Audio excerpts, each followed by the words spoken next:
Halo, selamat pagi atau kapanpun kamu mendengarkan podcast ini. Dimanapun kamu berada, kembali lagi bersama kami Podcast Bias, Bincang-Bincang Santai. Bersama kami, Agustinus Yogi, Atanasia Tiara, Dionysius Ditya, Hilarius Grit, dan Stefani Amanda. Sekarang kan masih ramai tentang PSBB nih. Menurutmu, pemerintah memperhatikan warganya enggak sih? Terutama dalam keagamaan. Sebagai umat yang mempunyai agama, harusnya kita tetap melaksanakan kewajiban kita untuk beribadah. I listen to virtual National Lintas Iman Dialog. The theme of the dialogue is Religion Role and Challenge in the Pandemic at official residence of Vice President Diponegoro Street number 2 Jakarta. That was about the adaptation of new normal.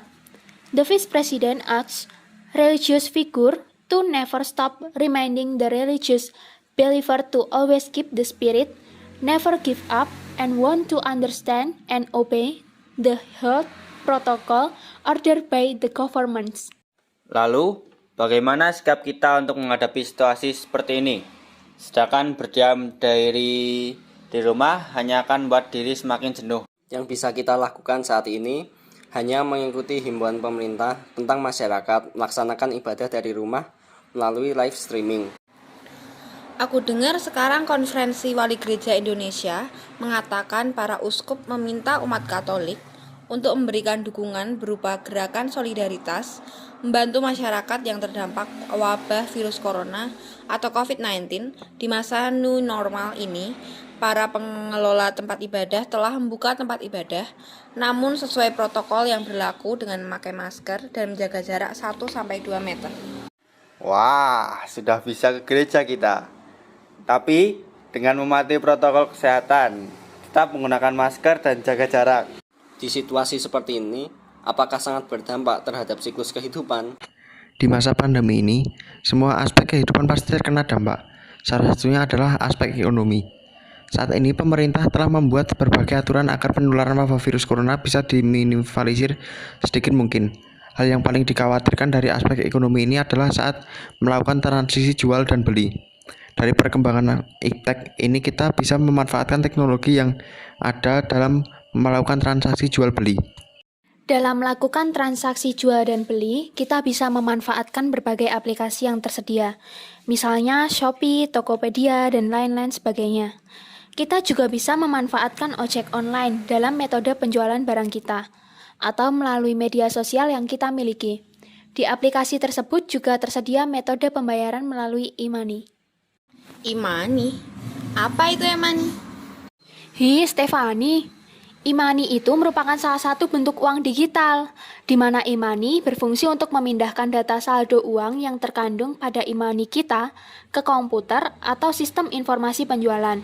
Sehingga barang yang kita inginkan terbeli tanpa mengeluarkan tambahan uang cash. Dengan kecanggihan teknologi tersebut diharapkan kita bisa memanfaatkan dengan baik, karena pada situasi saat ini, melakukan pembayaran atau penjualan secara langsung memiliki resiko yang cukup tinggi.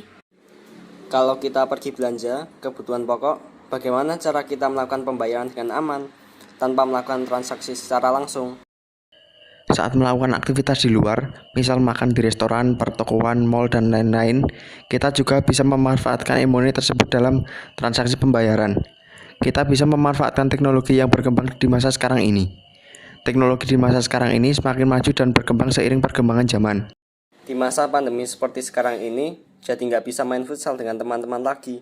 Saat ini penting bagi tubuh kita agar tetap sehat dan bugar. Banyak cara loh yang dapat kita lakukan dalam menjaga kondisi fisik kita. Banyak cara. Emang apa yang bisa kita lakukan? Aktivitas yang cocok dilakukan dalam adaptasi kebiasaan baru ini dan yang sedang tren di kalangan milenial yaitu workout. Workout? Ya elah, apalagi sih itu? Workout adalah kata lain dari latihan fisik berupa aktivitas yang dilakukan seseorang untuk meningkatkan atau memelihara kebugaran tubuh. Workout sendiri dapat dilakukan di rumah tanpa memerlukan alat yang ribet. Karena tujuan dari workout ini yaitu menjaga kebugaran tubuh. Yogi, olahraga sendirian di rumah itu kurang asik tahu. Nggak bisa ketemu sama teman-teman. Boleh kok kita melakukan aktivitas di luar rumah untuk sesekali. Tapi kita dianjurkan untuk menjaga jarak 5 meter dengan orang lain saat berjalan kaki, 10 meter saat berlari, dan 20 meter saat bersepeda. Bila kita berolahraga di tempat kebugaran, pilihlah tempat dengan sirkulasi udara yang baik. Jangan berbagi peralatan pribadi seperti handuk, gloves gym, atau matras dengan orang lain. Setelah berolahraga, bersihkan peralatan tersebut menggunakan desinfektan. Sesampainya di rumah, kita jangan langsung bersantai atau bersentuhan dengan anggota keluarga di rumah. Segera bersihkan semua barang yang kita pakai di luar rumah. Setelah itu, langsung mandi dan berganti pakaian dengan baju yang bersih. Walaupun kita bisa beraktivitas di luar rumah, tapi kita tetap menjaga kesehatan dan mematuhi peraturan yang sudah diberlakukan oleh pemerintah. Terima kasih telah mendengarkan podcast BS, Bincang-Bincang Santai. See you in the next podcast.